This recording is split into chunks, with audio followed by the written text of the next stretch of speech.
What if everything you knew about the World Cup suddenly changed? The groups, the format, the number of teams, all of it. Because in 2026, FIFA didn't just update the tournament, they rebuilt it from the ground up. And the football world has never looked quite like this before.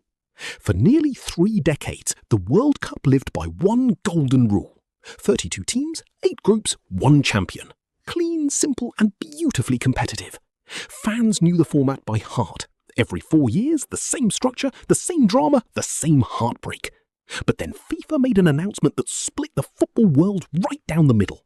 Starting in 2026, the World Cup would expand to 48 teams, the biggest change to the tournament since 1998, and nothing would ever be the same again. So what actually changed? Let's break it down simply. Instead of 8 groups of 4, you now have 12 groups of 4. 48 nations get their shot at the biggest stage in football. More countries, more stories, more chaos. But here's where it gets interesting. In the old format, the top 2 teams from each group advanced. Simple. In 2026, the top 2 from every group still advance. But wait, there's more. The 8 best third-place teams across all 12 groups also qualify for the knockout stage. That means finishing third is no longer the end of the road. It might just be the beginning. And the knockout stage itself, it now starts with a brand new round.